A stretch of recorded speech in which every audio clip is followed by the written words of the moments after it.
Oh, welcome in to Amalgamation Nation, the AMNATIONPod, your source for gaming, sports, anime news, and so much more. As always, I am the anime watching, booty knife gang repping John Cena's bestie himself, and the Shaq Daddy, Ryan Green Machine Ebner. And today, this will be a gaming episode. We just did our NFL Week 1 show yesterday. Pete, David, and I, and then we did our picks and stuff like that. So that's up on podcast platforms right now. You can listen to it. As always, remember the gaming shows will be on podcast platforms as well as YouTube. So make sure you check them out on YouTube and all that good stuff. Joining me this evening from North Carolina, Brendan BK Kennerly. BK, thank you for joining me today. I know you've had a rough week, buddy, as we mentioned that yesterday on the sports pod.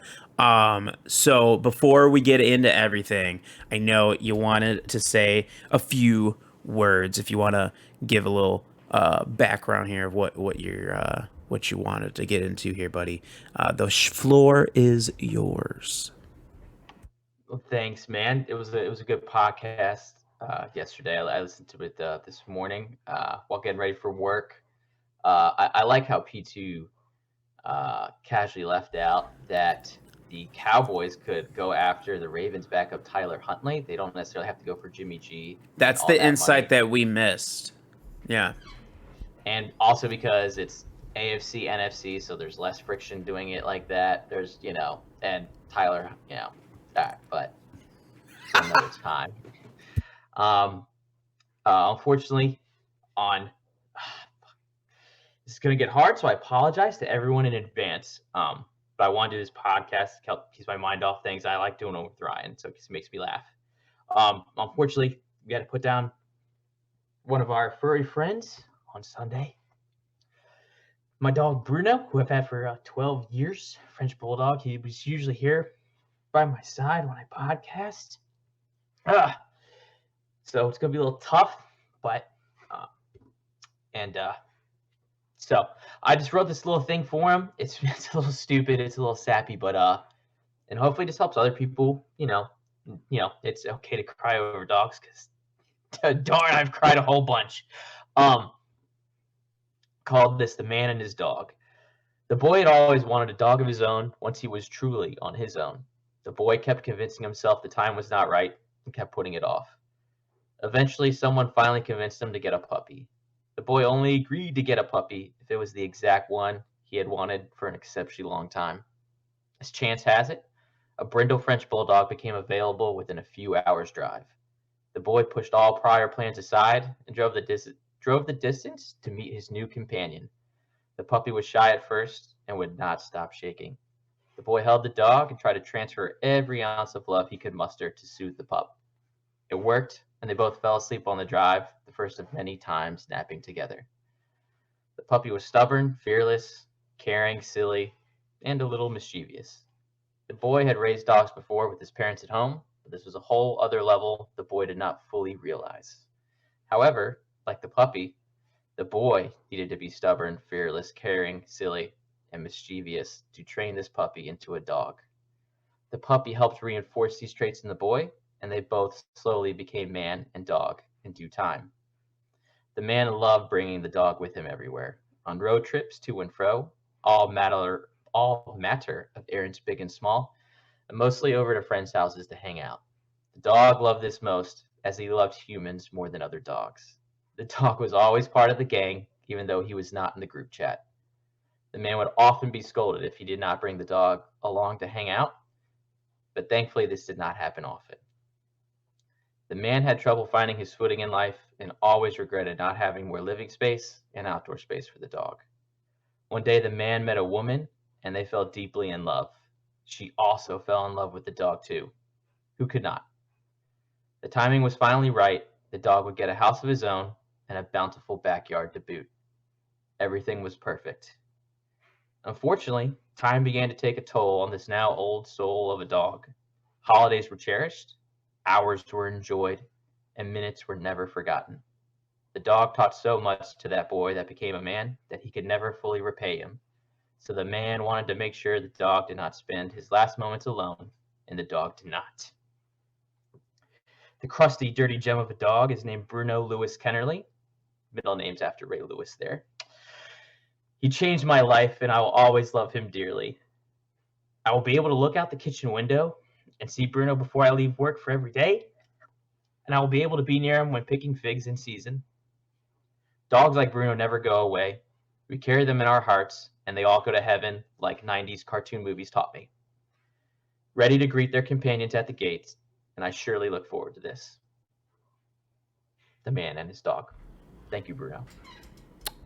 Beautiful, beautiful words, BK. Like you mentioned, I think it's really awesome to be able to do that and give people a sign. I think a lot of us have lost furry companions over our times, right? A lot of us we're older now, and it definitely has gone through. Something that I remember, so I took a break at the beginning of February, and after my grandpa had passed away, and then like a little bit after that, my grandma and grandpa's Shih Tzu had passed away too, which is kind of it was a really shitty situation. However, the way we kind of made a light of it was that they had a Shih Tzu prior to this as well. That for like 17 years, her name was Susie Q, like the snack, Susie Q's. My dad named her. And so we thought, my aunt always thought it'd be funny, as you mentioned, like all dogs go to heaven and the Rainbow Bridge and all that. And if Macy, the Shih Tzu that we had, the recent one for like 15 years, got there, saw my grandpa with this other Shih Tzu, was like, this bitch. And I think that's always a funny thing to think about, is our furry friends seeing our other former furry friends as well. As well. So, yes. Beautiful, beautiful BK. Appreciate you for being able to do the show and getting through that. Also, I really appreciate the middle name Lewis for Larry Lewis. You are a fucking Ravens fan, brother. through it all. So God bless you. Man.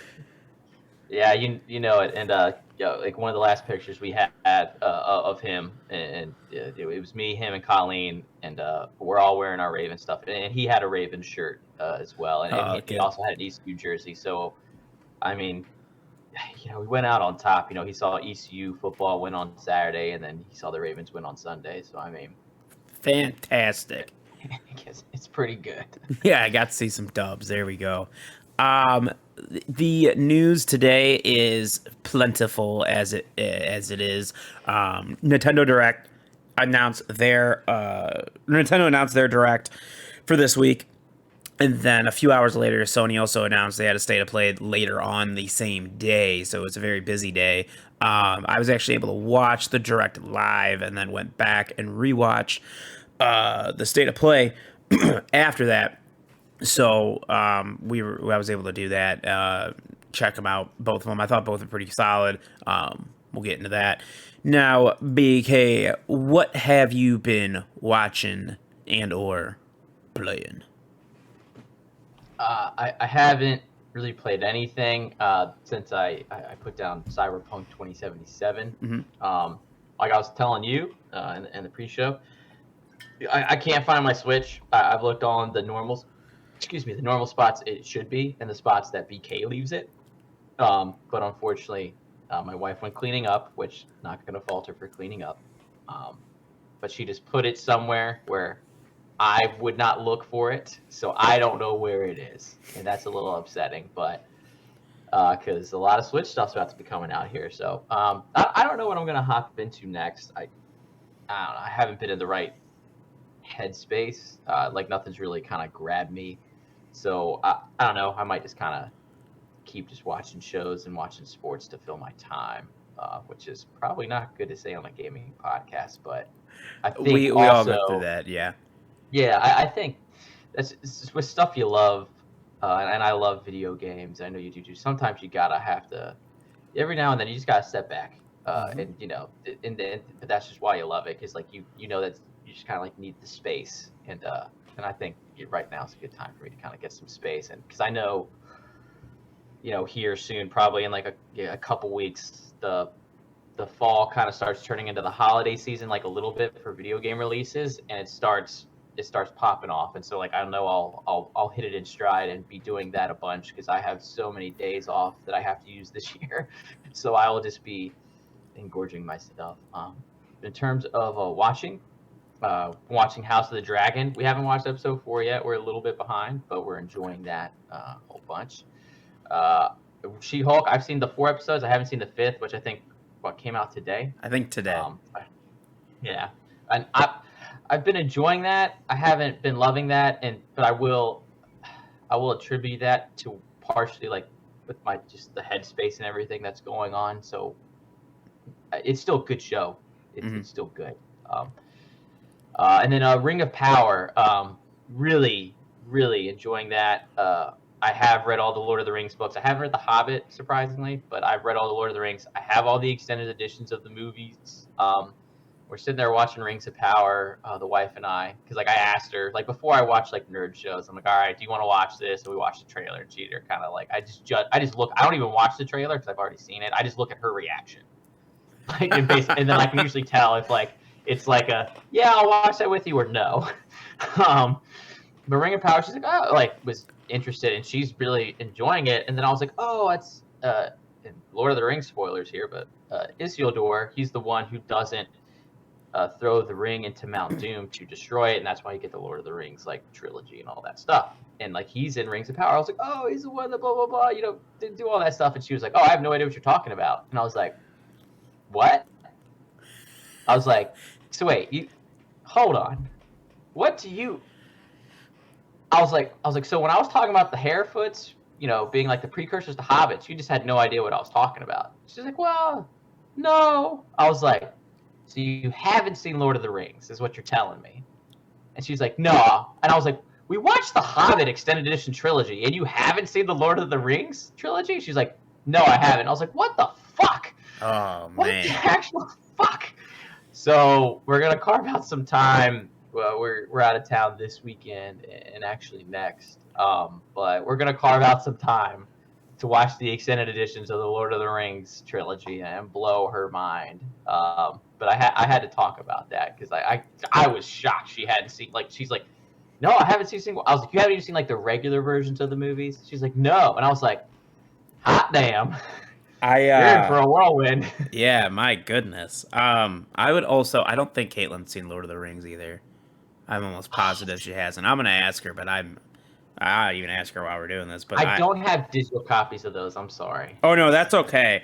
I'm gonna ask her now. But so you haven't watched episode 4 of House of Dragons, so I will not get into that with you. I binge watched that because I we watched Sunday Night Football. Awful snooze fest, dude. I took a nap. It was rough. So then I think it might have been David or Nick, one of the two, and they're like, "Oh, dude, House of Dragons episode's out." I'm like, "Oh, dude, I only watched the first episode with you guys. I didn't watch the other two." And they're like, "What?" Then I'm like, "No, I just haven't watched them." And he's like, "Oh, dude, you need to go watch those." I'm like, "I will. I'll watch them when I get home." So like Monday, I woke up. Mondays are my weird day because I don't go in till later that night. So I woke up.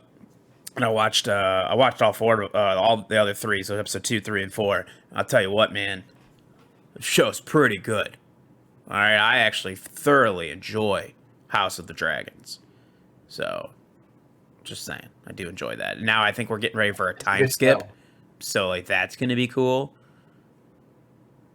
Well, episode 3, there's like the 3-year time skip, and I feel like they just they glossed over that. They're like, there's a whole wedding that happened. Yep. And then Allison she gave birth, and then she's pregnant again. Yeah.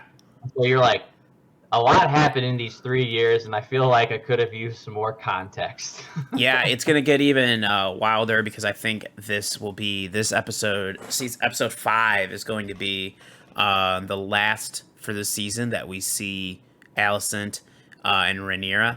That'll be those actresses playing them, the teenage ones, and then we will be moving into adults of those. So that will be, yeah, it's weird. It was. I remember watching after the first episode, and they do like the preview for the rest of the season. I'm like, are we getting time skips or something? And I just didn't know. Like I just didn't really look into it. And I think it was Nick was like, yeah, yeah, we are. And I'm like, oh damn, all right, dude, I didn't really realize that. Um, let's see what else have I been watching. Bleach, as we continue to push through it. Thousand Year Blood War is right around the corner. It's So less than a month. yeah, Or is it less. a month today? It's October 10th, so it is less than a Oh yeah, month. less than a month. Yeah. Yeah, and then Chainsaw Man comes out on the 11th. These are going to be really fun. If you are a fan of anime at all, there is probably something for you starting in the month of October. It is a very, very busy fall into winter season for the anime. So that is going to be wild as My Hero Academia's new season gets started. Another season of Mob Psycho. A lot going on. So Spy X Family, all that good stuff. So that'll be interesting as well. Playing wise, wow, what have I played? Not really much of anything. I did, you know what? I did start that Disney Dreamlight Valley or whatever because it came out on Game Pass, and Yeah. honestly, like I really like it. I was trying to figure out if there's something up with my like the install of it or what, but there's like no sound. Oh, Like on my that's a other games, problem. there's sound, yeah, but there's like no sound. I'm like, I think I'm missing like something out of that. I'm like, because there should be like some type of Disney magical experience, I assume, with the music. But I have enjoyed it. Like, I think it's fun. It's like Animal Crossing meets Disney, so like that's cool. Like it's one of the few farm sims I guess that we'll talk about here soon that I could definitely get jiggy with. I dig that. I did enjoy playing that though for like a few hours. Like I was just like, and it was such a weird thing. Like I logged into it and I started just kind of doing the rigmarole, what it needs you to do, like to get your little area set up. And I just kept playing it like subconsciously. I wasn't really even paying attention that I was playing it for that long. And then I like, it was like a few hours went by and I was like, oh, you know what? All right, that was cool. I should probably do something else. But it was fun. I did enjoy that. But I know today, Metal Hellsinger is out on Game Pass, so I am going to install that. I want to play that really, really bad. I'll probably install that after this because I got That's first. definitely a you and Mike game. Yeah. Just like like yeah, because when it's, so people don't know, like work's been crazy for me, and I remember I was texting Ryan and Mike. I was like, I just need some fucking angry music. I need it to be fast, loud, and just heavy. And you were like, oh, okay, I got you, bro. Like, boom, boom. And like, I was just like listening to that, like at work. And like my one coworker was like, what are you listening to? And I was like, oh, listen to this. And he was like, oh, okay. Cause I had it turned up loud because I was just like, I needed it to like be blasting. Cause I was just, I need music to match my mood. Hmm. And it was matching my mood and I was banging through stuff. It was solid recommendations by both of you. Thank you, thank you. So yeah, I'm gonna get into that. That's for sure. I'm gonna get play that. What else? I mean, I do jump into Madden every once in a while when I get home, just to kind of like just to do it. I guess just to do it. I do see like so many negative comments about that game still, and I'm just like, have I become so numb to the yearly plug and chug that is Madden that I don't really notice all the negative things? Totally could be. Could totally be that. Or is it just that I have fun with it for what it is? I don't know. But I don't think it's that terrible of a game. That's about it. I haven't watched too much other than that. I do want to watch She-Hulk. I know Caitlin is already angry about it because of Meg the Stallion. Because she hates Meg the Stallion, whereas I don't hate Meg the Stallion. So it's kind of fun. She's barely in it. That's She what was I in it said. for like That's what I said. Well, we don't even have to 10, watch. We 10 don't seconds. And that was when that post post credit. credit scene. Yeah, it's post credit Yeah, scene. so So I told her I was like, we don't even have to watch the post credit scene. I already watched it on my own. I'm not worried about it. It's fine. I do enjoy a lot of the negative pushback of She-Hulk and people not understanding the She-Hulk character. I do enjoy that very much. You could tell me you haven't read a comic without telling me you've read a comic. That will be just fine. Not a big deal. And I do really want to start Ring of Power. I was actually really nervous about it. So I'm glad that you said that you've enjoyed it. So then I know it's I good. can jump in It's and watch it. yeah, and it's got it's got a different feel than Game of Thrones, and how I was describing like Lord of the Rings and all this stuff to Colleen. I was like, well, like you would never have Game of Thrones without Lord of the Rings. I was like, even like the book series, like the book, like I was like that kind of like started everything. I was like, but when they came out with the Lord of the Rings movies, like it was really the first time they kind of had done something like this on this like big of a budget and kind of took this big of a risk. And I was like, and everybody loved it, and then boom, you get Game of Thrones that coming out, and it was more of a and not hating on Game of Thrones, so like because obviously I super enjoy it, but it was like the X-rated version or R-rated version of Lord of the Rings. You know, there's dragons and tits. I mean, you know, Yeah. like, there's, Yeah. but Lord of the Rings and the Rings of Power, it does a good job of like keeping, because the cinematography is so great in Lord of the Rings, like it's awesome, and it's just as good in Rings of Power, and it still has that almost like light, airy brightness, like feel like kind of like to the world, like what you get like in the Lord of the Rings, like you get like the vast open spaces and like in all of that, if that makes sense. And in Game of Thrones, it's more like you don't get that because it's like the big bustling cities, and it's like kind of like darker and gloomier in a certain sense. Like I'm not hating on it, but it's just like darker. But like Rings of Power is still kind of kept like that light. So I do appreciate like the differences between the two, and hopefully people can appreciate the differences and enjoy them both. Absolutely. Let's get into the Nintendo Direct, aka Farming Sim Direct for Nintendo. There are some also really cool things besides a lot of farming simulator games announcements, so we'll get into all that. I'll run through all the announcements, and then we'll jump in and we'll talk about the things that obviously grabbed us. So let's start. It starts off with a new Fire Emblem. Fire Emblem Engage will be coming in January, and it's got that mofo, that motherfucker, Marth, is back in the game. That is cool. So I know we're gonna jump right into the Fire Emblem. Absolutely. Also what we got. Oh, I almost did something weird here on the notes. Pikmin 4 coming to the Switch in 2023, so the Pikmin series is returning. That's awesome. Wii game Kirby's Return to Dreamland gets a deluxe treatment for the Switch on February 24th, 2023. Octopath Travelers 2 will release on February 24th with new heroes. A new Bayonetta 3 trailer, which was awesome. Final Fantasy Theorhythm Final Bar Line releases on February 16th of 2023. The game features 385 songs from Final Fantasy and a season pass that adds 90 songs from various other Square games like aforementioned Octopath and others. I really hope it includes music from Marvel's Avengers, that hit success from Square Enix. Oh, that's there. That was good. That was good. Thank you. Also, though, on like a real note, like I'd take some Tomb Raider music in there. Like I would take that. That'd be cool. Oh, absolutely. Yeah, I'd take that. Or what was that Gex game? Was it Dex the Gecko or like? Oh, Dex the Gecko. Yeah, dude. You remember that? Yeah, from like PlayStation 1. Yeah, that was a Square game. Yeah. Copy that. We also got a next wave of N64 games. Mario Party 1 through 3. That's enough as it is, but we'll keep it going. Pokemon Stadium 1 and 2. Will be interesting to see. Does 2 have online support? That would be interesting to see, because it could. 1080 Snowboarding, Excite Bike 64.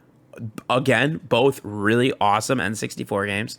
And then GoldenEye is coming to the Nintendo Switch Online service with not only local, but also online multiplayer, which is a big deal. That's going to be really awesome. Of course, remember, all this N64 stuff comes with your Nintendo Switch Online Expansion Plus membership. So now Ryan has to get that, not only for GoldenEye, but also for Pokemon Stadium 1 and 2. That alone is just, I'm so excited. Those will be coming out. All these games will be coming out sometime in 2022 and 2023. So that's our next big wave of games. So I'm super excited about that. At the same time as the GoldenEye news went, Xbox and Rare also announced that Xbox Game Pass is getting GoldenEye as well, but with like updated graphics and things like that. It's going to have the campaign mode. It's going to have local multiplayer, but it will not have online multiplayer, which we'll get into after I get through all these news on the angriness that I feel about that. But we'll get into it. Crisis Core Final Fantasy VII Reunion releases this year on December 13th. It's a remaster of the PSP game. That is honestly super cool. Super cool as well. Wave 3 of the Mario Kart 8 Deluxe Booster Course Pass releases this holiday season, adding new courses to the Mario Kart. It continues to push on, instead of just giving me a new Mario Kart, but that's fine. Mario Striker Battle League gets its second free update later this month and brings in characters Diddy Kong and Paulina into the fold. Love it, dude. I love me some Diddy Kong. The next N64 releases we need is Diddy Kong Racing. Make it happen. Thank you. Xenoblade Chronicle 3 Wave 2 of the DLC comes out on October 13th this year, and a new character, Ino. The fact that Xenoblade Chronicles came out in like June, and we're already on Wave 2 of DLC, it's wild. It's wild things to me at this point. The Resident Evil Cloud series announced, bringing Resident Evil Village to the Switch on October 28th via the cloud. Resident Evil 7, Biohazard, Resident Evil 2, and Resident Evil 3 are coming later this year. Harvest Moon, A Wonderful Life from the GameCube is being remade for the Switch as Story of Seasons, A Wonderful Life, coming to Switch in the summer of 2023.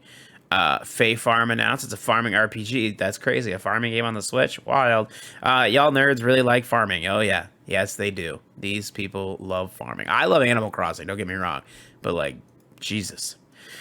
Speaking of more farming RPGs, Harvestella's demo dropped after the direct before the game releases on November 4th. There you go. Fatal Frame, Mask of the Lunar Eclipse, announced back in 2008 on the Wii, but it never made it over here to the West. It's now coming to the Switch in early 2023. Super sweet. Tunic arrives on Switch on September 27th, later this month.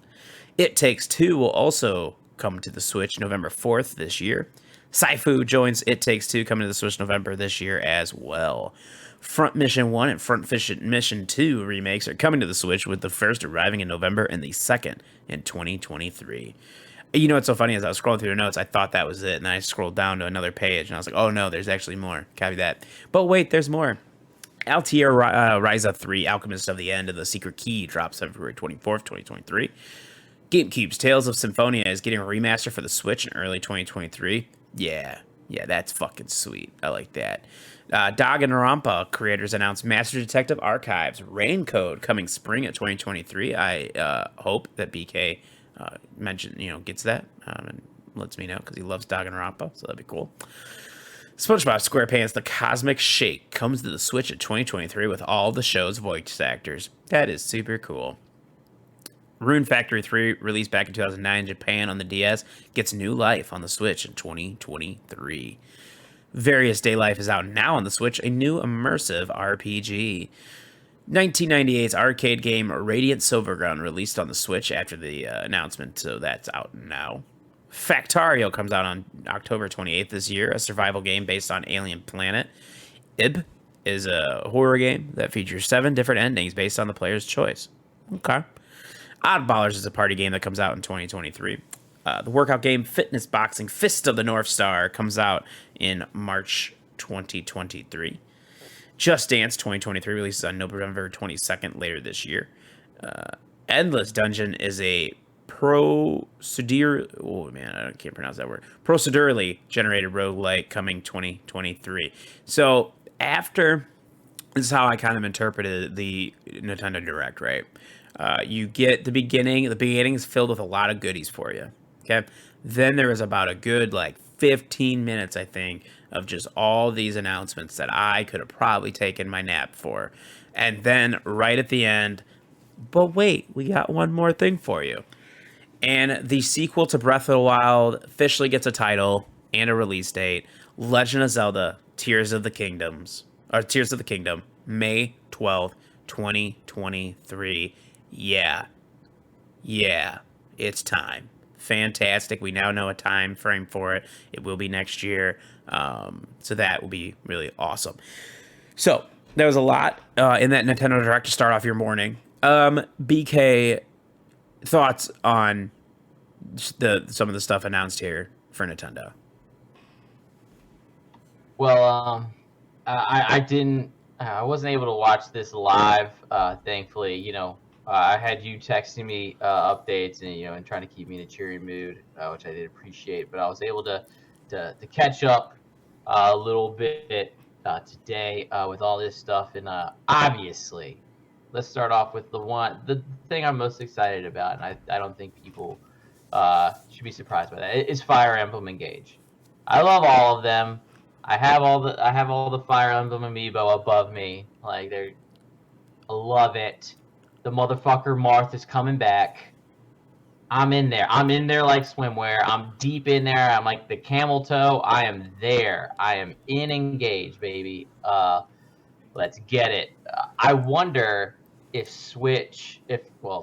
Nintendo, I guess, is going to come out with a limited edition Switch for that, because, and the only reason I say that is because they've been coming out with a lot here lately. I think it was probably about 4 or 5 months ago, I was kind of criticizing them a little bit with not coming out with enough like limited edition like consoles, because they did it for the Animal Crossing one. They had that Switch version come out, and like, I mean, that sold like hotcakes. I mean, goodness gracious. And like they just didn't have any for a while, but then they started picking up steam here. You have the Splatoon one that just came out, and that one looks really cool. You have the Pokemon one coming out here soon.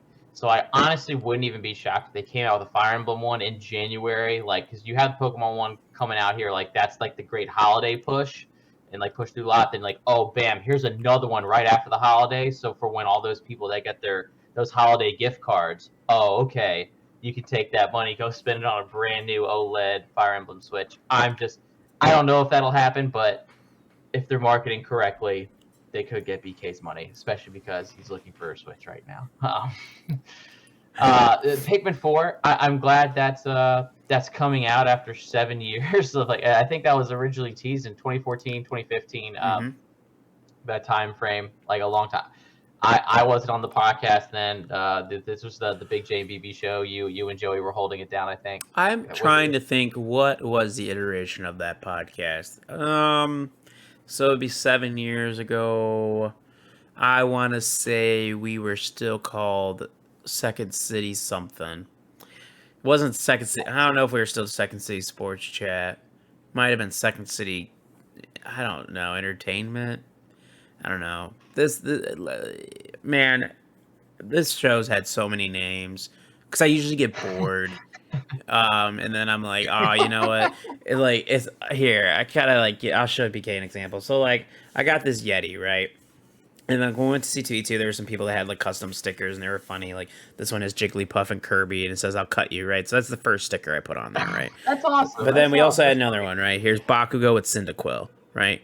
Great. Oh, that one's nice. awesome, right? But then like I couldn't just stop. So like then I put more stickers on, you know what I mean? Because I just get bored of this Undead Red Bull. Can't do that no more. But it's on there. So like I get like bored at times. So I changed the name of the show up so many times I have. This is probably the longest I've gone where I feel very content with the name of the show. So that's good. But yeah, I don't remember what the iteration was back then, but Jesus, dude, it's probably gone through like 3 cycles since then, so that's wild. Well, so I'm glad Pikmin 4 is coming full circle along with the podcast. Both have matured at the same time. And looking at, I can't believe, like, you were telling me this was like a 40 some odd minute direct, and like they squeezed in so much into there. So I mean, honestly, shout out to the editing team at Nintendo, because like, dear Lord, I hope those people got paid extra for their overtime work for just editing and putting all this together, because holy fucking shit. It is just nuts. I'm trying to look to see what else I'm super excited for. Obviously, the N64 game announcements. I'm not a part of that stuff with the Nintendo Switch Online. I know, Binks. I love you too. You'll get let out after the podcast. Mario Party. So if people can hear him right now, I'm sorry. The cat is just, Binks, you're crazy. Mario Party 1 through 3. I think when you texted me about that, I was probably most excited for those, because I was like, oh, like those were, I mean, those were so damn good. And I mean, like, and those really bring back the days of like couch co-op for me. Like, those were party games. That was Mario Party in its heyday. So I'm really, really excited that those are coming back. Because honestly, the last like few Mario parties, honestly, since like the Wii era, I've always kind of been like, you know, like, it's like I consider it's like after like you leave college and then you're like, oh, I don't have to necessarily like drink Busch Light and Natty Light all the time anymore. Like there are other things out there. Yeah. And that's how I think of the Mario parties now. So I don't. And if there's younger listeners listening out there, you'll learn one day, and then you'll be like, hashtag BK was right. However many years later. GoldenEye coming. Obviously, we were both excited about this. This is really fucking cool because honestly, who doesn't fucking love GoldenEye? I love the the video that was making it the round on social media where like the dad is booting up the GoldenEye on like, and he's just getting like, whoa, you don't even know,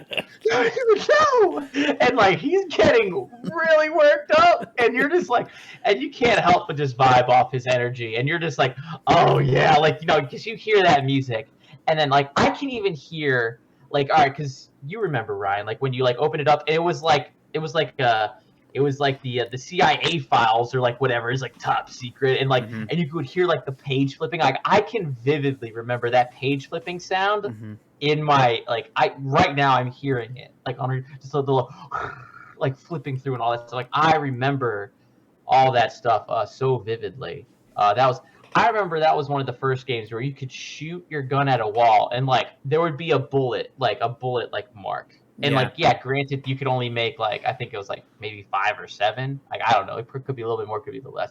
But like that was really cool. That was the first game you could do that. All right, like that's what we had back then. All right, on N64.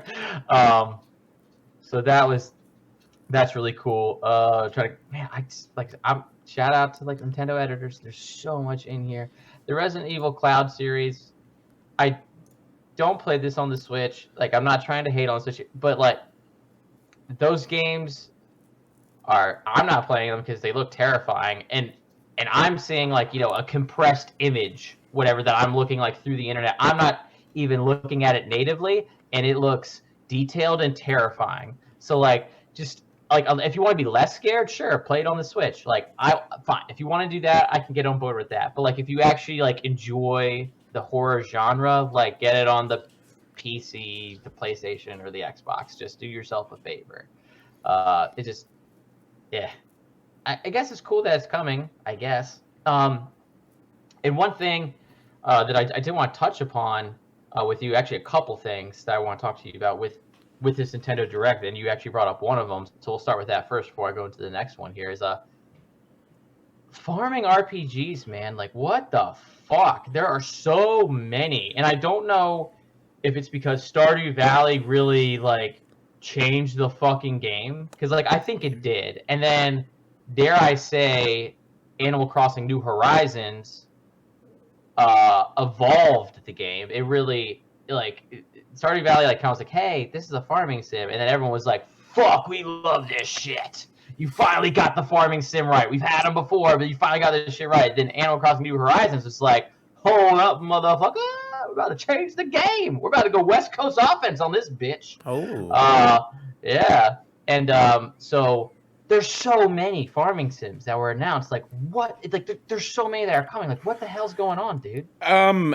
That's a great question. I do love that Nintendo, with their directs over the years, like go through what I like to call their phases. So like right now they're in their farming sim RPG phase. Okay?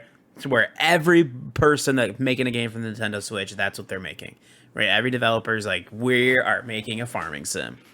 And that's cool. I think if that is your niche, like one of these games will then reach out and grab you, touch you a little bit. That's cool. I hope it does. But it's to me, it's like this is the Nintendo phase right now.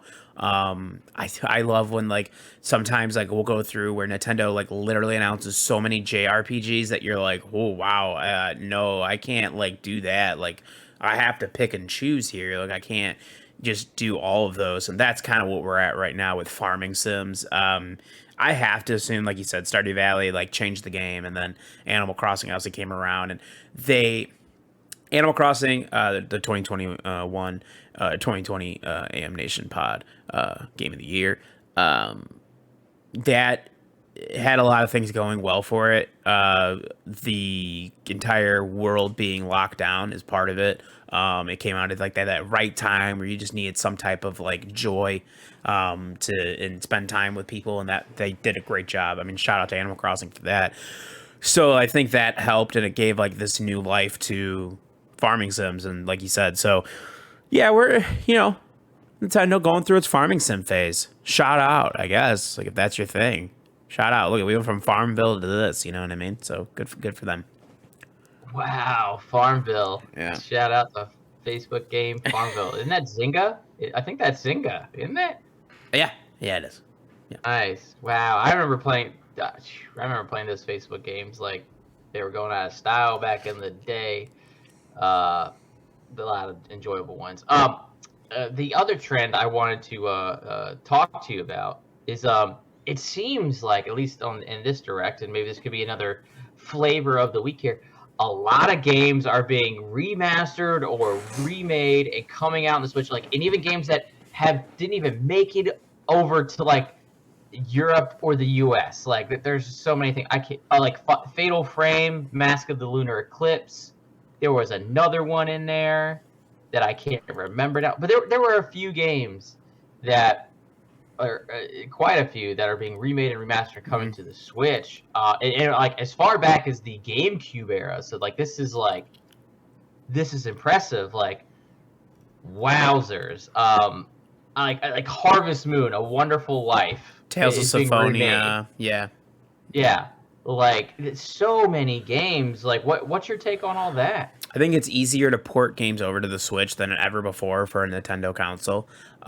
So because of that, Nintendo does a really good job of just, sprinkling that in there where maybe that's something that if you were a fan of those games, specifically maybe with like Tales of Symphonia, like I remember playing that game on the GameCube, and I just remember just absolutely being in love with it. And that is really cool that it can get remastered to the Switch. The Switch does and we'll get into this. We're going to get into this discussion with GoldenEye because Nintendo was able to just kind of port it over, not do much else with it. Like they didn't add a bunch of like quality of life things to it, right? They're simply porting it over, putting it on their server, giving it online and all that, and that's that. Where Xbox is giving it a little bit of a different treatment, and I just think it's easier on the Switch to port a lot of these games over because I mean you haven't used the N64 stuff yet, but like, or even I don't know if you've used the NES or the SNES stuff at all, but like those are simply a port. Like that's all it is. It's kind of like running an emulator. It's almost like the Switch is the perfect. Okay. It's literally okay. It's just running an emulator. Yeah, Gotcha. so it's kind of like the Switch is the ultimate Nintendo emulator in the sense of like it's in your hand. You don't have to like boot up your PC. You don't have to do any of that. You could just turn on your Switch and there, boom, you have access to such a wide range of a library there. And now with the 64 stuff, like again, it's not a bunch of like I was playing Majora's Mask, and it's not like Majora's Mask got this like awesome buff. Like no. I'm playing it as I remember it on the N64, which I think is fine. Like they don't charge a lot anyway for their online service, so like I'm not super like big on like they need to like remaster all these things, because if that was the case, I would only get like a new N64 game probably every like 3 years. Nintendo takes way too long on things like that. So yeah, I look at the Switch as a living, breathing, giant Nintendo emulator that can do those great things. And I think that's why you're seeing them take advantage of that and bring back so many of these games that maybe some of us forgot about. Some of us obviously did not. And nostalgia will always be king. always. It's just something that, like, especially now with, like, I think with our generation, nostalgia is such a big deal. You see it in a lot of the media that we consume in general. So I think Nintendo does a really good job of grabbing onto that. That's their niche right now. Like, that's Nintendo's niche. They're gonna give you bangers, dude. They're gonna give you brand new games that are bangers as well. But they have no problem diving into that nostalgia little bowl and be like, oh, this is what you get this time. Whoop, nope, there's this time. And kudos to them for having a library to be able to do that. Yeah, absolutely. It is just yeah. I mean, it's incredible. I mean, like the 1998 arcade game Radiant Silvergun. I saw that and I was like, what the fuck? I mean, they are just digging deep in there. That is cool. And going back into the other games, I am excited about, as you mentioned, the Master Detective Archives rain code. Like when I saw that, I was like, I'm on board. Mm-hmm. What's up? I will get that. And and obviously, Legend of Zelda: Tears of the Kingdom. Excited for that too. Like, not trying to downplay that. Obviously, very excited for that. This one just looks different. I mean, there's verticality in the last one, but like, because like it seems like more verticality. Like they're just the traversal seems like it's been bumped up like a little bit more. Like, because you're just like you're in the clouds and it's like you're riding on a giant leaf at one point. So it looks like that the traveling and, like I said, the traversal has gone up a level. Like, we'll see. I could be entirely wrong, but it looks to me that way. So this is and people need to remember with the last Legend of Zelda, that also came out on the same time on the Wii U. So this game will be able to fully utilize the Switch, which I guess now isn't really saying much, but still, the last one, I know a lot of people fell in love with it, and it like I said, it couldn't fully utilize the Switch like this one can. So I think that needs to be said out loud. Yeah, absolutely. I think Tears of the Kingdom is going to be something that looks really fantastic. Really, really excited for that, to dive into it. I would like to go back and beat Breath of the Wild. Might do that. That might be something I jump into just to beat it. But I do. I'm really, really excited for this. I also believe this is a bold prediction, but become the Game Awards in December, I think Nintendo pops up and announces a Switch Pro will arrive hand in hand with Tears of the Fallen Kingdom. Tears of the Kingdom. Oh wow! In May. Okay. I really enjoy the title, by the way, Tears of the Kingdom. It really makes me think of a Michael Bay Transformers movie, and I like that. I like that. Also, they wouldn't show this in Britain, and now I understand why. I mean, I personally don't care, but I was like, oh, is that really okay? That has to be the reason. Like, that has to be it. There's nothing else in here that would make me think that. Is all right. I guess, like, so like Advance Wars 1 and 2, the reboot, like, where's it at? Supposed to announce. Yeah, so like apparently it's not dead. It's coming, but they delayed that after Pooty Poop invaded Ukraine, and they're getting their ass fucking kicked.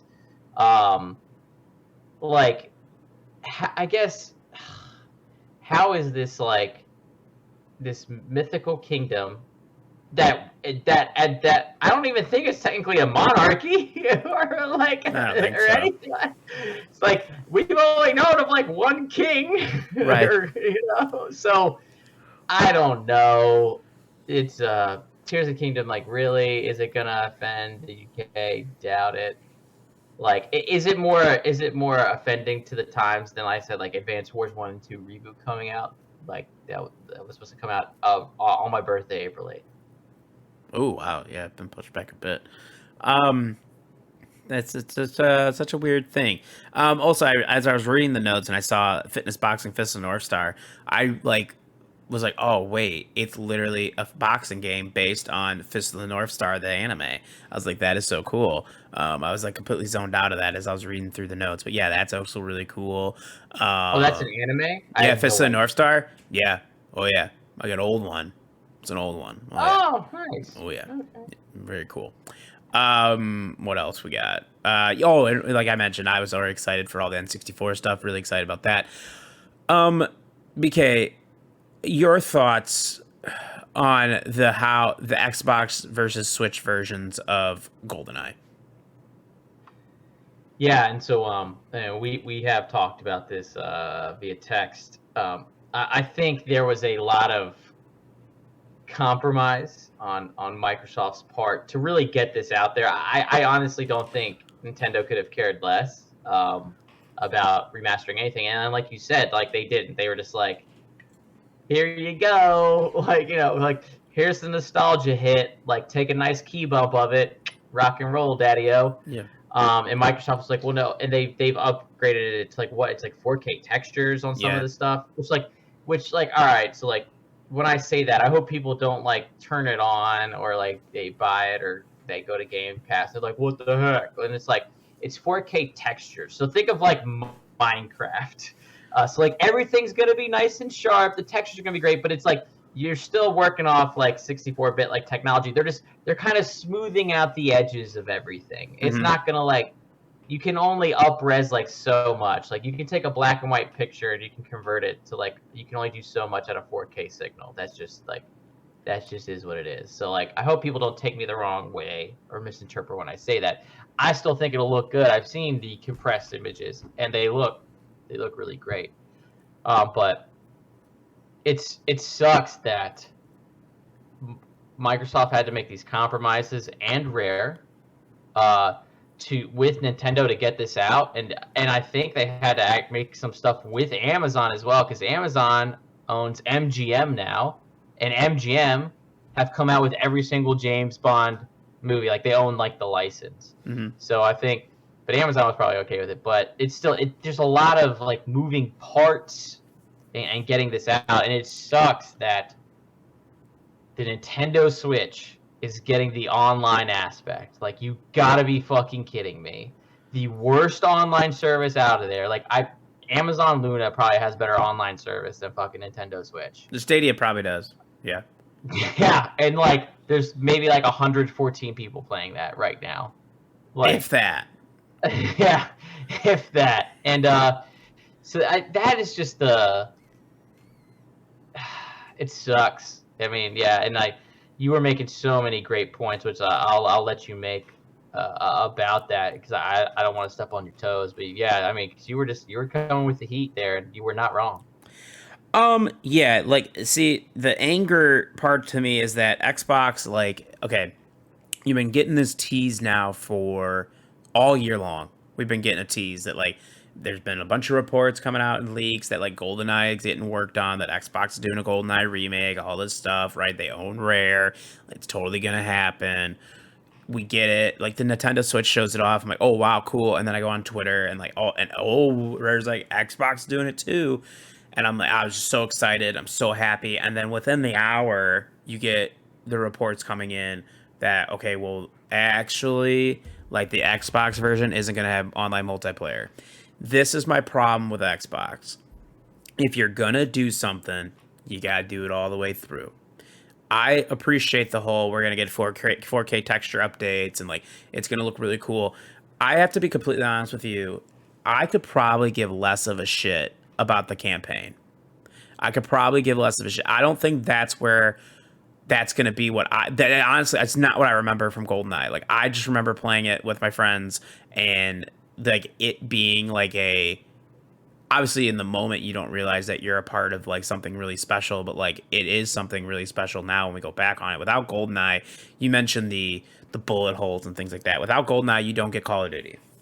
Like, you don't get that. You don't get Battlefields. You don't get Halos. You don't get, like, really any of your first-person shooters. Like, you don't get those. GoldenEye and what Rare did with Nintendo, like, that changed the game. And I think to not, like, to not have it on Xbox, like to get it on Game Pass is really cool. Don't get me wrong. So it's like I'm not actually paying to really invest into that, which is fine.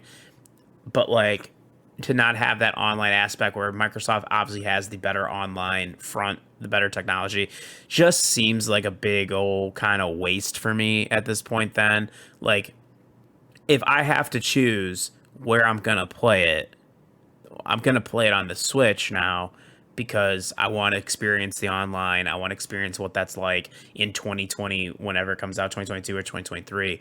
Like I want to experience that and see like and have that full, like you mentioned, key bump of nostalgia and just let it just soak into my veins. And it does make me really upset as an Xbox fan. It's just like I think I mentioned when I was talking to you, like I don't want to be a Zoomer because like that's not my generation, but our generation. But like,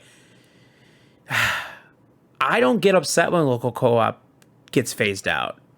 Like it doesn't bother me as much anymore, and that's probably because like all my siblings, like each of us that who I experience local co-op with so much, each have our own setup and we play together. Like I don't sit down with my brother and play like Call of Duty next to him. Like I don't do that anymore. I play in my room, play on my monitor on my TV, and he does the same.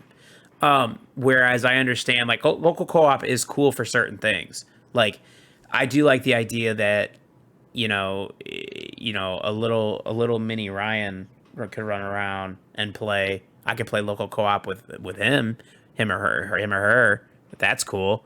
I'll do that. But like, and the idea of like, I would like to, if I'm going over to David's or something, bring my Xbox controller. All right, bet.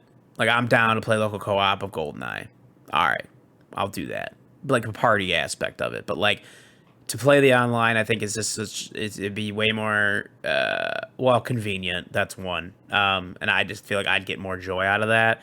And I know some people are like, "Oh, but I love the local co-op," and I get it. I understand, dude. Like it's like the people that are mad about the Halo thing. I'm mad about the Halo thing for a different podcast, a different time, and I'll explain all of that next time. Why I'm angry about the Halo thing with local co-op. It's a completely different situation. It's just it is a little frustrating as an Xbox fan. It's like, oh, okay, well, and like I understood your point.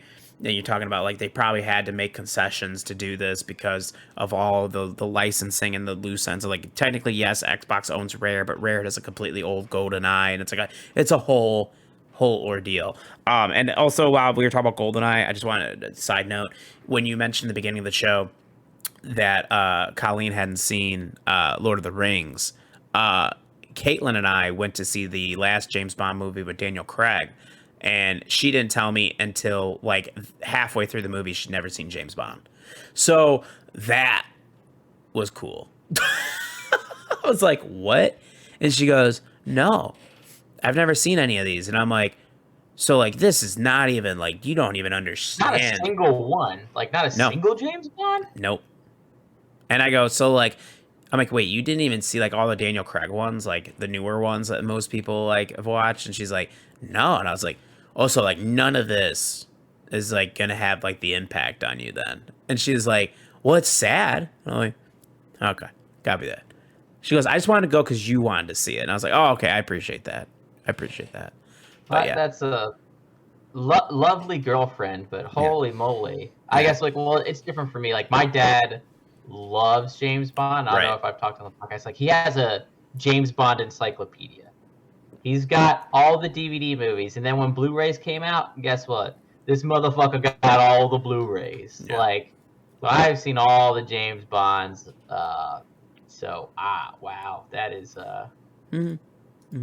that's crazy. Hey, shout out to her for going for you. God bless. God bless. Yeah, but I mean, that's kind of where I'm at with the GoldenEye situation. Excited that people get to play it. I mean, listen, if you get it on Xbox and you're excited to jump into the campaign and you want to do local co-op, awesome. Yeah, I'm sure I'll boot it up because I do want to see like the 4K textures and stuff, just because that's kind of cool. But I will definitely probably be, if I do participate in it more, it'll be on the Switch. Which, yeah, and I'm not gonna I'm not going to disparage that at all, because I mean, honestly, you came with the fire, and I'm like, the old school guy, and I guess because man, I associate that game so much with like really sitting down with like friends playing it, and it was like a different time. Like I don't think Mm-hmm. people like realize with the N64, like that was like one of the first consoles you could have 4 controllers go straight into that bad boy, and you didn't have to like buy an attachment like you did for the PlayStation. You had 4 in there, so it was like first time you got 4 people Mm-hmm. really sitting there playing a game together. And I have all those like memories, especially like what I was saying earlier too, with those Mario parties, all those party games. And it's like honestly, like this fall time, like when I have like more of the days off, like I just want to invite the boys over and let's just get fucking slam hammered and just play fucking GoldenEye. Like Does it honestly, it's is it just a like thing for you, go.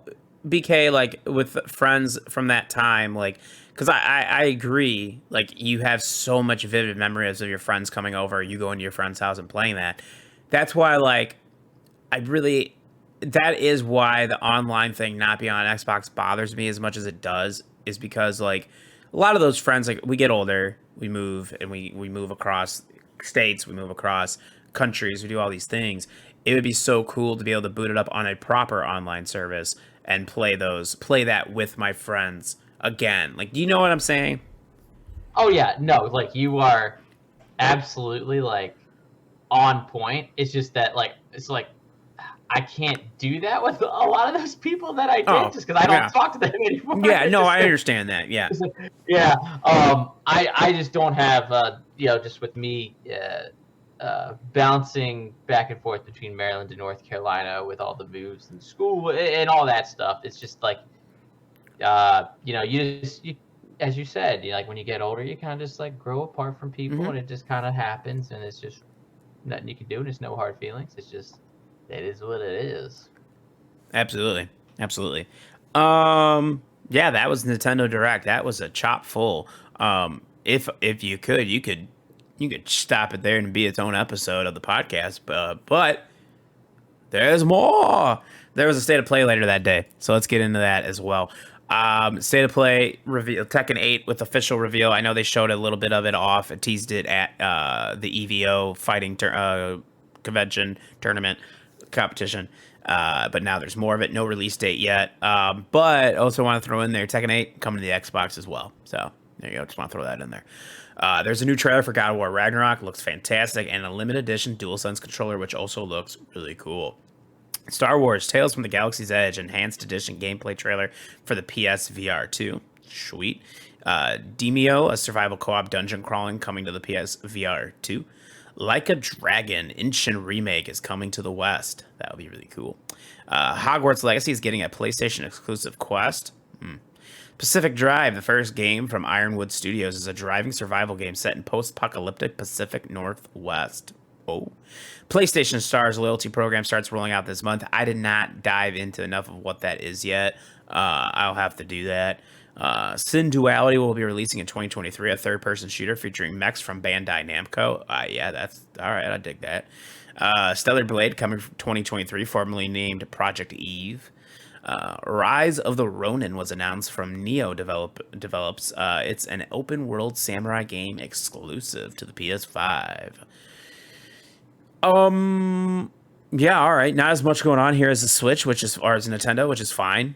This to me was like a really big, like obviously, in case people don't know right now, Tokyo Game Show is going on, so you're getting Nintendo. It's kind of weird to get Nintendo and PlayStation the same day like this.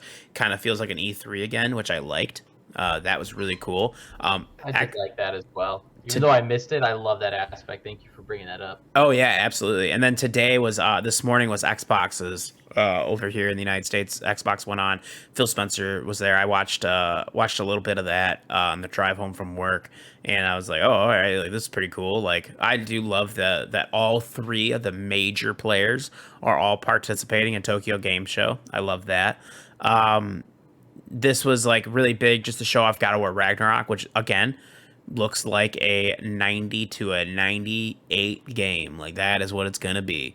probably somewhere 95 to 98 range. It's awesome. Looks fantastic. I cannot wait. It's gonna be so cool. Rise of the Ronin looks really cool. An open world samurai game. I like that. I'm into that. That's fucking sweet. Not into Hogwarts Legacy having a PlayStation exclusive. Come on, dude. It's about the gamers, man. What about the gamers? I'm worried about the gamers, Jim Ryan. What's going on about that? There's that. What else did they show off that was kind of cool? Oh, Tekken 8. Like Tekken 8's gonna be kick ass. Like I'm excited for that. I love Tekken. I have like very vivid memories of PlayStation playing Tekken. Like it like sits. It's like a core memory. So I'm really excited for that. But overall, pretty cool. I didn't think it was like super like, oh man, PlayStation bringing the big dick. None of that, but still cool. Yeah, obviously, like myself and everyone else, like God of War Ragnarok, probably most excited for that. I did super enjoy the first one, and I think the what's it like the Jotunheim Super Collector's Edition. It never popped up on Best Buy, which like I'm super like upset about. So I should have pre-ordered it on Amazon, like when David sent that link. But I was like, oh, I'll just wait for it to do on Best Buy because I have like the rewards card with them. So like. Mm-hmm. I guess I just need to get an Amazon reward card. I need to stop being a little punk. That looks great. Hogwarts Legacy thing. When I can speak clearly, getting a PlayStation exclusive quest. I'm definitely getting this game on Xbox in spite of them for being fucking assholes about this. And they get the Hogsmeade shop exclusively too. So like, if these assholes can go there and get exclusive like items as well at this exclusive shop, I'm gonna be fucking pissed. Because as we've talked about on this podcast, we are excited about this game. This looks cool. Like that is just not cool. And also shout out to a Sin Duality there with the third person mech shooter. That's really neat from Bandai Namco. That just mechs and games are cool, man. Just like period. They're cool. Like going even back like before Titanfall, going to like the Armored Core days, like those were fun. And then lastly, I do agree with you. The Rise of the Ronin, that game, dang, that looks cool. I've never played a Neo game because it was always like that's like a Bloodborne, a Souls game. It's meant to be harder and stuff like that. So I wonder if this is going to be like Elden Ring, like to a certain degree. If it's going to be a little bit easier entry level, we'll see. I really dislike that it's exclusive, but I'll let you kick off that whole exclusive debate and topic that is going around here right now. That is really kicking up a lot of dust. Yeah, it's a thing where like again, probably could be its own episode, but yeah. So as you know, each country and like in their region do when there's a merger like this, right? The Xbox Activision Blizzard merger or the purchase of Activision Blizzard, they go through and they make sure like that everything's good, competition wise and things like that. And you're not harming your competition, so forth and so on. I know weeks ago we went over all the stuff from Brazil, right, where each company, which was interesting about Brazil, is that they release all of that and they release each company's like thoughts and stuff, their written takes, which is really interesting. And then we're in the European section of it right now, where it seems very, very much so that like the European sector is like all for Team PlayStation, not very much a big Xbox team there, and Jim Ryan went on and discussed on how like the Call of Duty stuff. It's really all about Call of Duty. Let's get this real fourth and clear. It's not about Blizzard. It's not about any of that stuff. It's about Call of Duty. They could give less of a shit about Crash Bandicoot. They can give less of a shit about any of that other stuff. They honestly care about Call of Duty. Understandably so. The PlayStation business makes a lot of money off of Call of Duty every single year. So that's I do understand it. Jim Ryan discussed that Call of Duty stuff, like, that it's not good for the players. It's really, anti-gamer and all these things, which is kind of weird as Phil Spencer's been the one out in front with Team Xbox saying that it's for the players, everything's for the players first. There's been talk that Sony allegedly is upset that the talks on the Call of Duty thing after this current contract ends, whenever that ends, that there's Xbox is only given like another 3-year extension on Call of Duty staying on PlayStation, whereas Xbox has come out and have said, and like Microsoft has said, like they plan on keeping that game cross plat, keeping it on PlayStation, keeping it on other platforms. It's a really interesting thing, and they came out and they said that they do believe it'd be really negative to the gamers. I just don't see how. I don't see how that makes sense. It's really like a lot of the pot calling the kettle black, and I do understand like people are gonna like because like the biggest thing everybody brings up is Final Fantasy. Okay, the level of Final Fantasy versus the level of Call of Duty are completely two different things. Apple to oranges. I totally understand that. So I'm not gonna really dive super deep into it, but like I believe that Sony for years has been able to nab exclusives, rightfully so, doing it because they whipping out money, whipping out their dongs, doing whatever they got to do to get these exclusives and make their system and their ecosystem the place that you want to play. And now it took, however long, but now Xbox and Microsoft have said, okay, we see how this is going to go. We see how we have to compete. So now we're going to do it. I think the thing with Activision Blizzard that nobody's talking about, everybody continues to talk about Call of Duty. I want to look at it from the perspective of not only just like the games that Xbox users get. I can look past that. I believe that Activision Blizzard getting bought by Microsoft is a benefit, not just to that, but to the game community as a whole, because I think it's going to help those developers so much to now be able to go and make the games that they want to make, not just work on another Call of Duty. Right, not just be a Raven Software and get thrown in there and your team has to work on Warzone or your team has to do this. Call of Duty is the only way to make money. That is where Activision Blizzard is at. I mean, that is it. Call of Duty is their staple. Without Call of Duty, that company doesn't exist anymore. It would be really hard to exist. So I think that we have to look at it from that perspective as well, is that now you get Microsoft coming in and just gets like, here's all the funding you need, do what you want to do. And I think that's where the benefit comes into play. I think we get more games. I still don't believe Call of Duty is going to leave PlayStation. Like, if it does, like, I assume I'll be way older and that'll be something that maybe my kids will be like, oh, good thing I'm not on PlayStation like those losers, maybe something like that. I don't know. But I think it's just so asinine of PlayStation. And because it's like, everybody's going to come back and point out all the examples of PlayStation doing things and getting exclusivity, but it was okay then for them, for their players, but it's bad for Xbox to do it because of Call of Duty.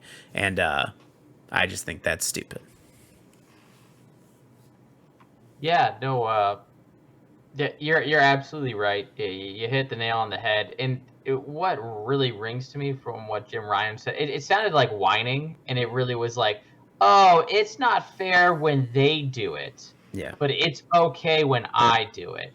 And so like, and literally with this state of play, the state of play happened after these comments came out, the Jim Ryan, because Jim Ryan said these comments because he was like, oh, well, Phil Spencer made our talks public when he said that, he tried to like keep the games on Sony and offered this us, and we didn't think it was a fair deal. Well, like, they don't necessarily have to offer you the most fair deal in the world. Like, let's be honest with them. Like, this is like we talked about earlier, how like Microsoft had to make concessions and or compromises with Nintendo.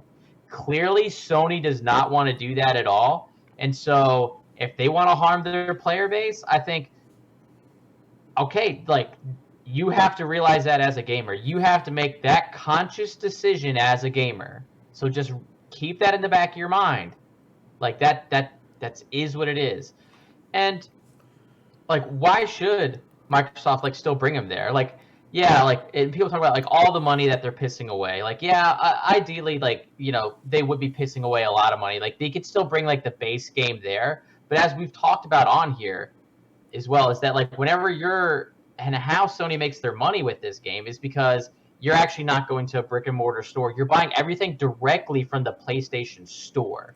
So they're seeing a much larger profit margin whenever you do that. And whenever you get loot boxes or DLCs, skins, insert content here, you're purchasing on the Sony store. Sony gets a bigger cut of that. And yeah, some of it goes to Activision Blizzard. Microsoft's probably going to be like, and they probably offer them, hey, like we'll release like the base game, but like other stuff, like all this really cool shit, like it's gonna have to be had on Microsoft or like Game Pass, like, and how about we just bring Game Pass over, and then that way your gamers don't lose out. And they were probably like, fuck no, and that is pure speculation on my part. I'm just making that up, but like I'm just throwing ideas out there of what the talks could have actually been like, and it's not far fetched to even say that. And you brought up a great point in the old saying there of the pot calling the kettle black, especially with, let's look at the state of play here. Like the rise of the Ronin, that's not a Sony developed game. It's not. But they bought the exclusive rights for it to keep it off of Microsoft consoles. Hogwarts Legacy, that is not being developed by Sony. Guess what?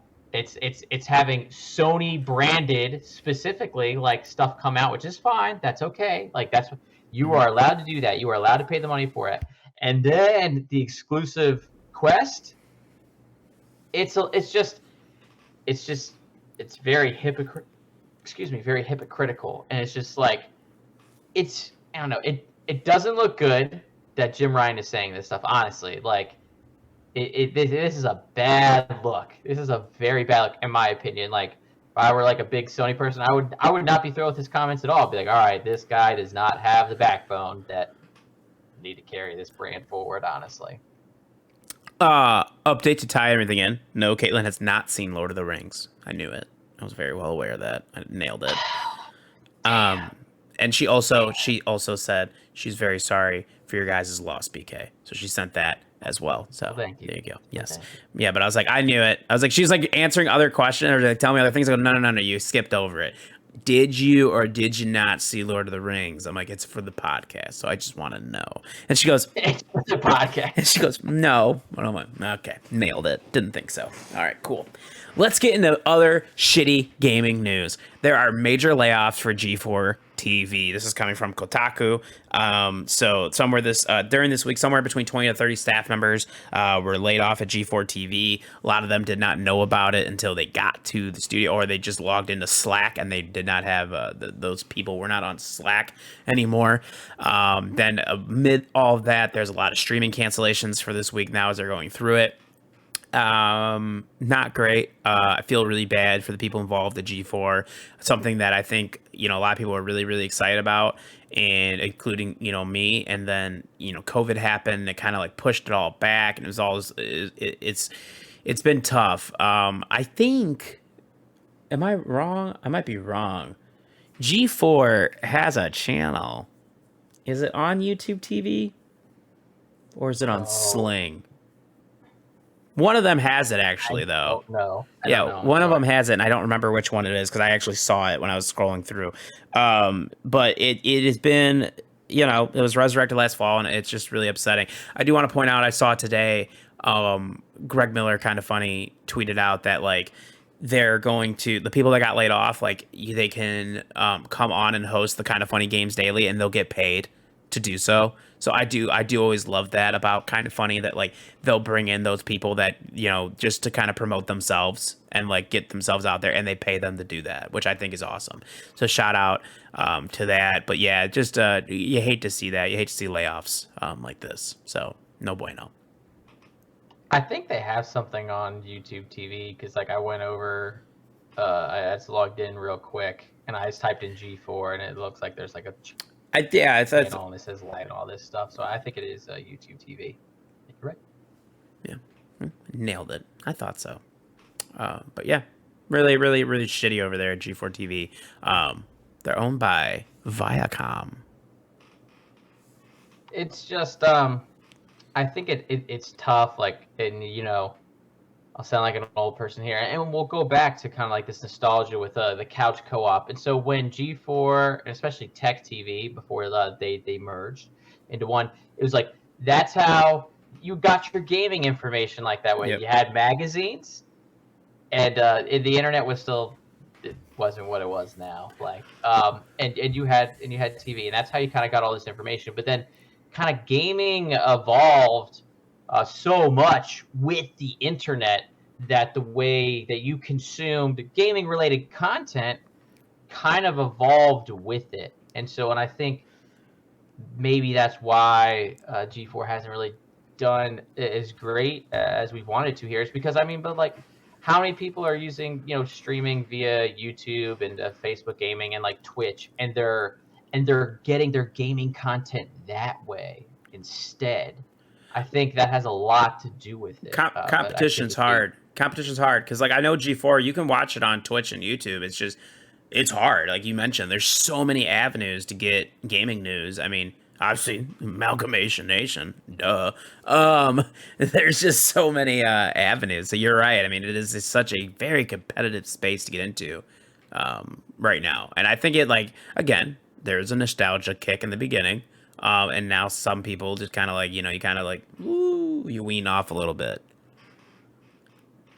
Yeah, well, it's in, yeah, after the nostalgia kick, like, you have to give like a reason for people to keep coming back. So that's the hard part. I mean, like, that's what like Twitch streamers have to do. I mean, look at all the ones that they have to find ever evolving ways of stripping down, and like, oh yeah, I'll write your name on this giant pickle, Rick, or like, oh, like, so you got to keep evolving with the game. You got to keep fresh with the fresh new hip ideas. I still follow the channel that has the camera of the owls. Oh man, I was also actually, like, yesterday, like at work, because I was just mad. I put on like a live cam of French bulldog puppies because I was just like, out. There you go. So I mean, sometimes you gotta teach, you gotta do. Also, Overwatch 2 season info is finally revealed. Go through some of this here. We got, so all this stuff will be coming. Remember, Overwatch 2 is free to play beginning October 4th. Sojourn and Junker Queen, those are free season 1 instant unlocks. So you'll have them right away. If you haven't played the beta yet, you'll have them immediately. Super cool. The new character, which is the next support hybrid character hero revealed. Her name is Kiriko. She's a healing ninja that grew up alongside Hanzo and Genji. She got a little fox hat on. Super cute. She summons a fox spirit ally. That ally is hella cute, PK. You are correct. It is extremely adorable. So that will also be a free for Overwatch 1 players. So if you played Overwatch 1, you're going to get this character for free. Reimagined multiplayer experience, 5v5 PvP, 6 new maps, new mode, push, crossplay, and cross progression, and a competitive mode 2.0. That would be really cool.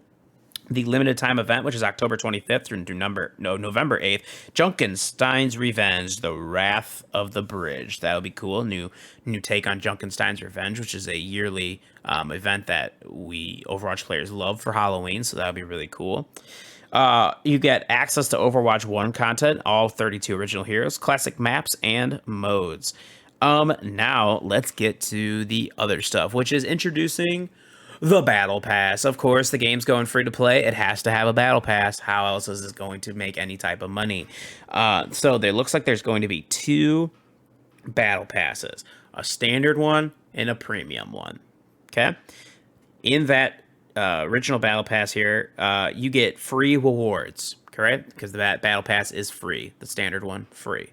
All new hero, Kiriko, which is for free, which is great. Love that. 2 new epic skins, 2 souvenirs, a weapon charm, and 15 additional rewards. Super cool. Then there's a premium Battle Pass. Again, includes Kiriko, instant unlock of her. 20% season XP boost, that's cool. An all-new mythic skin. 5 legendary skins, 1 epic skin, and 56 additional rewards. Also, big thing, compete weekly challenges to earn Overwatch coins and new bundles weekly in the new in-game store. All cool. I honestly do not have an issue with any of this. When Overwatch originally mentioned that Overwatch 2 is going to have a battle pass, I did not care because it's free to play. Didn't bother me. I do not care about battle passes if your game is free to play. That is a way for me to come back and then support your game. I'm fine with it. If you don't want to, that's still cool. You're going to get free stuff anyway with the free battle pass. You're still getting all the characters. The characters are not going to go behind a paywall. They're not doing that. So there you go. This is really cool. Over October 4th. I hope people are pumped up. I hope people are excited. One thing I'm super excited about is, so in case like BK here, I'll kind of explain it to you. So I have Overwatch on my Xbox, right? I played it from the moment it launched. I played with all my brothers. We didn't have our PCs yet, all that stuff, right? Then we get our PCs. Then to play Overwatch on our PC, we basically had to restart. So it wasn't connected. Your Blizzard account, your Xbox account, not connected. So like all the skins that I have unlocked on Xbox don't translate over to the PC, all that stuff, right? So it's like your rank, your level. So like you got to grind out your regular levels again to get to competitive play. It's kind of a pain in the ass, to be honest with you. Now, Sounds like it. Yeah, now not a thing no more. Now I log in, it's all connected. My skins are the same. Everything's flows beautifully, and we're good. And that was actually the only thing I ever wanted from them. So I'm happy I got that. So overall, like, this is really cool, and I'm excited for October 4th for Overwatch 2. I can't blame you. It's really cool that all that is like on a unified umbrella now, and there's crossplay, right? Like for that. Yep, absolutely. I'm so glad you brought up like the unification of that. It's because like that's something that Sony also did not want on anything, and they were trying to happen. Any crossplay on any game that was that was the Destiny holdup, remember? Yep, that was Destiny. It was a Fortnite holdup. It was a few things. Like it's just another reason why like Sony just really loves exclusive stuff unless it happens to them. So just like I had to get that in there. I'm sorry, but okay. I feel like it tied nicely. You did. Speaking of a Sony exclusive, Deathloop is coming to Game Pass September 20th, and will include new content on the Game Pass. So that is pretty awesome. If you haven't gotten a chance to play that because it was a PlayStation exclusive, you will now get the opportunity to play that. That will be BK. Oh yeah, I'm excited. I am excited. League of Legends is partnering with Lil Nas X. You know Lil Nas X. You know who that is. Yeah, Old Town Road. Lil Nas X will work with Riot Games on creating musical moments, a League Champion skin, a live Worlds experience for players. Super cool, dude. League of Legends. I was talking to my brother about this. We went to go see... Oh, that's what I didn't mention I saw in the beginning, because I forgot how long it was. I saw the Dragon Ball superhero movie, and it was fantastic. Oh, nice. Yeah, it was fucking... Wow. It was really cool. Anyways, we went, and as we were talking, we were actually we were just like bullshitting for the whole car ride about video game stuff, and we were talking about League of Legends and like how Riot Games finally now after all this time is like invested. Like they built this whole thing because the United Center was sold out this past weekend for the League of Legends Championship. That's insane. In case you didn't know, 2 days sold out. That's a big basketball arena. It's one of the biggest ones in the country. I think it's like 20,000. I think it holds about. Yeah, absolutely insane. And just for League of Legends. So that's what we started talking about, Riot Games and like how Riot now built this whole fan base right with League of Legends. It's probably the most popular game in the world. I don't think there's a question on that. I think that is the most popular game in the world, especially once you get out of the United States. It's a big thing. And now after doing that, they've been able to you got like Runeterra, you've got the fighting game they're working on, they got a bunch of single player games they're working on, they have an MMO they're working on. They're finally like diving into their lore. And you also had the Netflix series that came out that was really good, Arcane. So we were talking about that, and I just think this is another example. Riot Games doing some cool things, man. Getting Lil Nas X in there and doing things like that. That's awesome. So League of Legends continues to be there's no slowing down in League of Legends.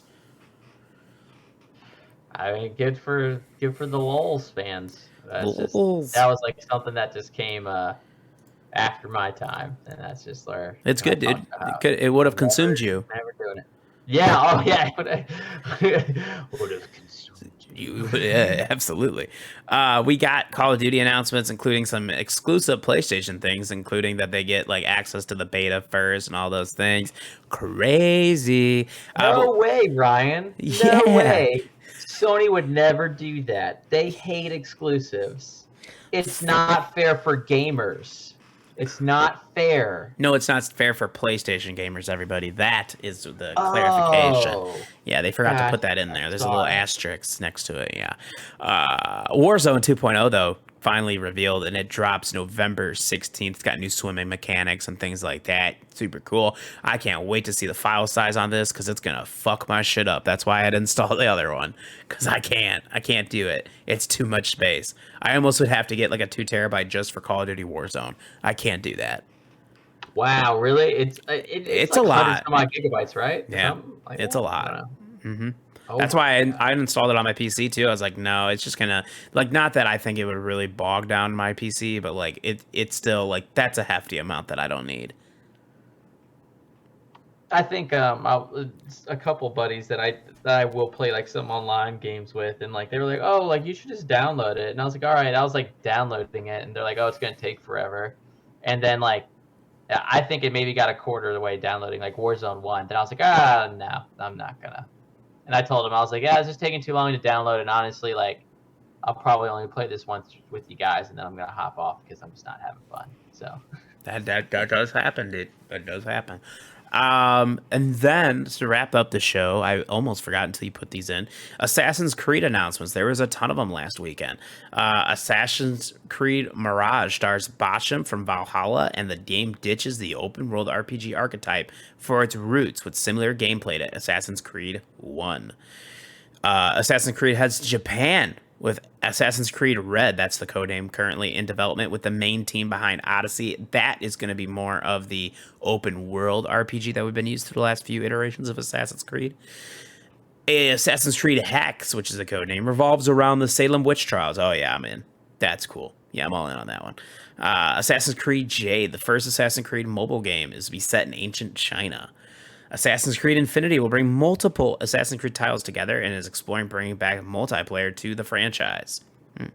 Assassin's Creed Valhalla: The Lost Chapter is the last bit of content coming to that game, so we got that. And then also on top of it, an Assassin's Creed Netflix series is in the works. BK, that's a lot of Assassin's Creed. yeah, I mean that makes a happy BK, honestly. And yeah, and when you were actually sitting there doing the Nintendo Direct drop, which like you got through all the like the Nintendo notes like really quickly. I was like super impressed because like I was like listening to you, then I was like, oh my gosh, he is really rolling through this. The man's on a roll. I guess I'm just used to. I'm in the South. I've been living in the South too long. People just speak a little bit slower down here with the Southern draw and all of that. Sometimes I forget people up north. They just like boom, boom, boom, We boom. got They shit go to into do it. and people to see, baby. Boom. But Assassin's Creed Mirage, as people should know, those in the podcast, like I do enjoy the Assassin's Creed games, but I have talked about I love the sneaky stealth aspect of the game, like open world RPG. Like it's fun, but like man, that is the most exciting announcement out of all of these. Like yeah, I want to go to Japan as well, but like holy shit. Going back to like AC1 style, we're going back to like the Middle East, like it's like I think like the Afghanistan, like Baghdad area. Like this is gonna be fucking awesome. Like this is gonna be AC1. I'm so excited for it. Yes, yes, yes, yes, yes. Assassin's Creed Red, like they're finally going to Japan. Like, I mean, Ghost of Tsushima came Mm-hmm. out. If you like, go play that, people. You got Rise of the Ronin about to come out. Mm-hmm. Like, but Sekiro. only if you. Yeah, so like, I guess it's good that they're finally getting there. But there's so many other games now that have come out before it that they're gonna be compared to more, so they're gonna have to really bring their A game. Mm-hmm. So like that's something they have to watch out for. Odyssey is a great game though. So it's a good team. That's the Quebec team that's heading up the development. So good pedigree. Like we'll see. AC Hex. I'm not into super scary stuff, but like the Salem witch trials, like obviously that's cool. I just hopefully for my sake, it's not like overly scary, so I can still like enjoy myself. If not, I'll have to like I don't pass. anticipate it being super scary like that. I think I'm Yeah, hoping for more of a historical aspect of it. yeah, I hope so. Like if it's like Spielberg scary or like Stranger Things like scary, I can do that. Like yeah, like I'm okay with that. I can do that. AC Infinity, I do not give one flying fuck about this, and I honestly could care two shits if it existed. I hated when AC went multiplayer with AC Unity. Uh-huh. I hated it. It never worked, and I was forced to do it to get a couple things, and it fucking pissed me off and just made me mad. The reason I play Assassin's Creed is to play by myself, and then yeah, sure, if you like. And my one buddy like Justin, he loves to like hop on because he's always playing online games, and he just like invite me to like their party chat, and so like I'm just talking with them, but I'm always just playing a single player game. It's like, oh, what are you playing today? Oh, I'm playing this. Oh, do you want to play with us? No, I don't. I want to play this. Like I want to play this single player game and be in my own world, and then so yeah, I usually hang out with them for a little bit, then like I'll hop off and I'll put in a podcast, like maybe Amalgamation Nation. You should check us out. AMNATIONPOD. Yeah, we talk about more than just video games, like stuff like sports. And every now and then, when Mike's not lazy, there's a weebisode. The last bit here, the AC Netflix series, we'll see. The AC movie, I own it. I have it. I've seen it. It's very meh. So like, interesting, I guess, like to see where the Netflix series will go. I'll probably watch it just because I'm a fan. Mm-hmm. AC Valhalla, the last bit of DLC coming out.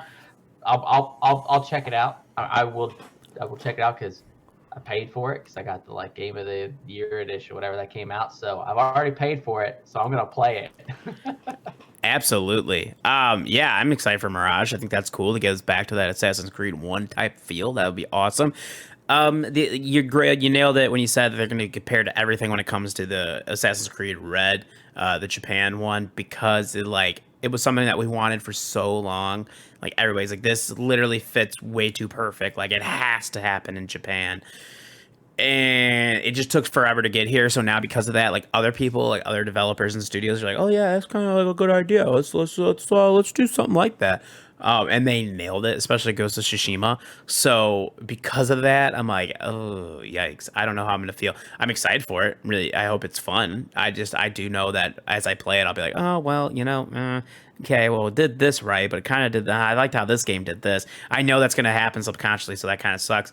I am super excited for Assassin's Creed Hex, like to be around the Salem witch trials. Like that sounds awesome. Like I wonder like if you are a witch, what could you be, right? I'm so excited. As someone that went to Salem and walked around the grounds and like saw all the different tombstones and then saw where all the like the burial and like the stuff for the people that were hung during the Salem witch trials and stuff, like it was really cool. So I'm actually really excited for that one. I again agree, not gonna play the mobile game, not gonna happen there. Not Infinity, whatever. Multiplayer is meh to me in Assassin's Creed. Like it wasn't very good, and I don't care for it now. And the Netflix series, I don't know. We'll see. We'll see how that goes. I don't know. I'd like to be excited, but I don't know. Me. Overall, though, it's cool. I think it goes back to where just like video game franchises, in movies and TV. I'm not going to even say hit and miss. It's a lot of misses with very few hits, and so I think we're all kind of like jaded. But you did bring up, I heard great things about the League of Legends like Arcane show. I just don't give a fuck about League of Legends. That's why I haven't watched it. But I'm almost tempted to because I heard so many great things about that. And there was something else that I feel like that came out. Cyberpunk. Pretty good. Bro, the anime. Yes, I heard the anime is really good. That anime. Oh, it's getting killer reviews. So, so maybe things are trending in the right direction. I don't know. Maybe only if it's like animated. Well, no, I mean, I'll give you Uncharted. The Uncharted movie is really good. We texted about it. Like, I enjoyed that movie. You know, Yeah. I thought it was a little over the top and a little too like video gamey at time, but I enjoyed myself. Yeah, I I liked I it. I, I could have gone without Mark Wahlberg. I could have just get him the fuck out of there. But like, love Tom Well, Holland, and well. I just didn't think Mark Wahlberg really played a Sully. Well, he I think wasn't Mark supposed Wahlberg to. played Mark Wahlberg. He was supposed to be Nathan Drake. That's how long that movie was in development for. He originally got cast as Nathan Drake, and then years later, they're like, "Oh, hey, so we got Tom Holland." He's like, "For like, who's he playing?" And they're like, "Nathan Drake," and he's like, "Oh, so I'm out." They're like, "No, you're gonna be Sully," and he's like, okay." Copy that. He went from being able to be the young guy to the old guy, and I thought that was really funny when he did that interview about that. But, yeah, I mean, honestly, so you go Arcane, the Sonic movies, the Cyberpunk Sonic animes, movies. and now the Uncharted movie. Like, there's some decent. Oh, and the Witcher series. Decent vibes going into the video game media lately. So like, it's been on more of an uptick than the past, which was dog shit. So like, we're definitely getting there. We don't talk about the Halo series though. It's awful. We don't talk about that. Season 2 just started filming the other day. Unfortunate. I saw that and I thought of you. Yeah, it's unfortunate. I saw that too, and I was like, "This is stupid. I have no desire to do this. I have no desire." I gotta finish season 1. I said I was gonna hate watch it, and I haven't had a chance to hate watch it. I heard he fucks in that. Like I heard the Master Chief like literally has sex.